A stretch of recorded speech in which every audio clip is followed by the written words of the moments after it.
Let's talk about the guy you're actually fighting, Petr Yan. I mean, we did have to bring up Dillashaw. Obviously, he's in the news. But style-wise, how do you look at this fight? How do you feel like you match up against him? I think I match up with Petr pretty well. I think he's not doing anything new in terms of striking.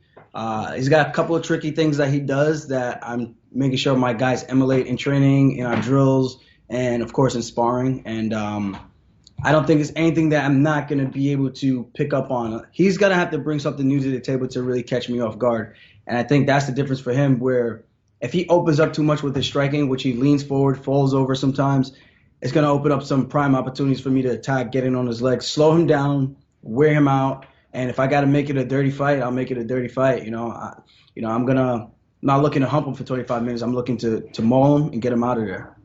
How much do you factor in level of competition? Because I think if you look at the two, you've been in the UFC a lot longer. You fought really, really tough guys. Like, that's sort of been the knock on him, right? I mean, other than Aldo, you could maybe say Faber, but even then, Faber came out of retirement it was just a second fight out. How much do you think that plays into it? Because you've had a really strong resume in the UFC. I think it plays a good amount. I think he knows I'm battle tested. I've been through the ups and downs. I've been tied one round apiece going into the third and have to dig deep to win that last round and make sure it's convincing.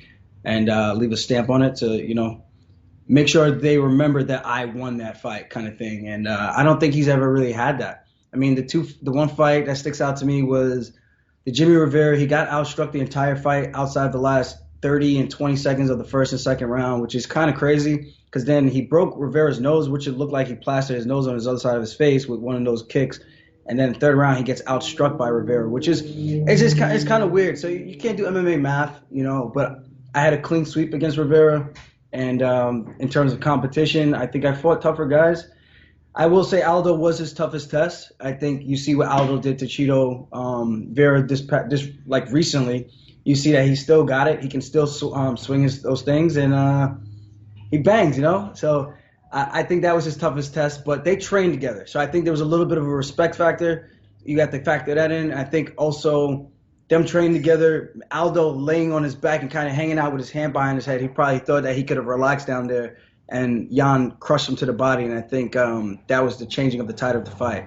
So there's a couple of things. I'm not saying I can't take anything away from Yan's performance. He did what he had to do. He looked great, but I don't know. There's just a couple of little things that could have been different in hindsight. But let's talk about training. I know you're back at Serra Longo because I know you were at Extreme Couture for a bit. What's sort of the plan for this camp? Is it a split, or are you just going to stay at Longo's? Like, what's the plan for this fight?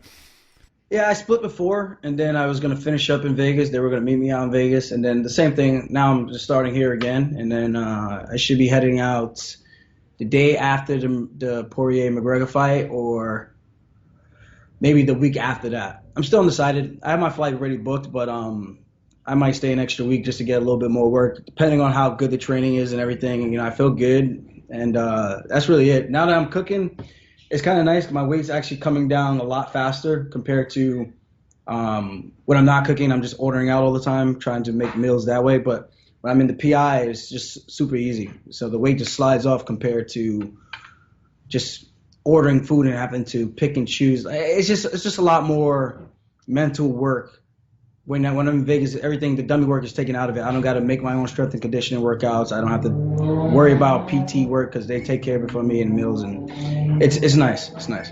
Yeah, no, that's cool. I know you got to train a bit with Matt Frevola, I should say, because I just interviewed him last week. I know you guys got some work in Vegas. Who else have you been getting a chance to work with as far as bodies in the gym?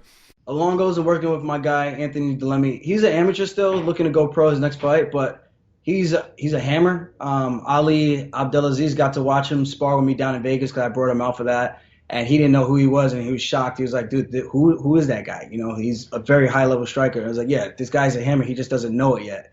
And so I think now he's a lot more confident because he got to see other people training, and he got to test himself. And now he's in the mindset like, dude, I can do the same thing as these guys. It's just sometimes you just need that mental switch where you can see it for yourself in order to think that it's attainable for yourself. So he's hit a new stride. We got some good sparring rounds in last night, and I should be getting some rounds in with Marab tomorrow. And then in Vegas, I got Kai Camacha, Dan Ige. He's a great drill partner and good sparring partner because he's not looking to kill you, and he hits hard when he wants to hit hard, and he's got good wrestling, and he pushes the pace, and he's good at mimicking for you. So it's not like an ego thing. That's the main thing, man. Like, I'm big on sparring, but at the same time, I think it should be sparring with a purpose, not just going in there and sparring. It's got to be you're working on something specifically. Your partner's giving you a certain look so that you can get the most out of your training, and it's not just going in whatever happens. I mean, I guess you can. It's kind of like a fight, but you should have some type of strategy. And if that doesn't work, you got a plan B, plan C. And if that all fails, throw everything out the window, bite down your mouthpiece, and you just start swinging them things. Yeah, that's interesting. I was going to ask you because he's also at Extreme a bit. Have you got to work with Cody Stamen at all? Because you guys obviously fought, and I know, and he thinks very highly of you. I know when I interviewed him, he was like, Alja's the best bantamweight in the world. That was a pretty dominant win you had against him. Yeah. We got some training in, and then we had to stop because he ended up having a matchup booked with my guy Marav. Oh, that's right. Yeah. Sucked. So it was good training with him, getting good drills in, because he's another guy who's very controlled and he's not looking to hurt you in training. I wasn't sure what to expect from him because we did fight, and you always got to kind of keep your guard up just in case they just try to get you. But he's been very respectful. I've been respectful of him. We sparred one time, and then I remember him saying I got on his back, and he said, "Not again." That was actually pretty funny. But, cool. Yeah, we got some good work in, and then we had to stop again because the fight got booked again, and now the fight's canceled again. So now I'm just like, I don't even know what I'm supposed to do at this point. But he's a good training partner, to have, so to be able to utilize everyone down there is going to be great. If they need me, I'm there. If I need them, they're there as well. How do you see this fight playing out on March 6th? I haven't really visualized it as much as I did the Sandhagen fight. Maybe it's because it's so far away, and then the fight got canceled. But there's just so many different ways this fight can go. It could get ugly. It could turn into a drag 'em out fight where we're both just testing each other, and it could be a classic Poirier versus Hooker fight, which I'm not gunning for. But it could be another fight like a Sandhagen. It could be a fight like the Stamen fight, or it could be a fight like with the Rivera fight. I slow him down early with the takedowns. I can't get him down. If he's done that enough work where I can't get him down, I can outstrike him. And the third of the takedown is always going to be there to keep him honest. And I think I have more ways to win, where for him he needs to put me out or TKO or something like that. But I think my awareness is what's going to be the deciding factor. So as long as my condition is on point, that's the main thing we're focused on, and make sure my abs are ready, because I know he's going to be looking for those body shots, and I'm going to be looking to return them as well. So same thing I told Corey Sandhagen. Now I keep mixing up all their names. If you want to play the body shot game, we can play the body shot game. Just got to make sure I do my work now, and then when we step in there, you'll be shocked because I do some serious ab work, so when I know I got to fight like that, I got to make sure my core work is going to be on point. So this way I'm at ease whenever guys are throwing any of those big monster body strikes.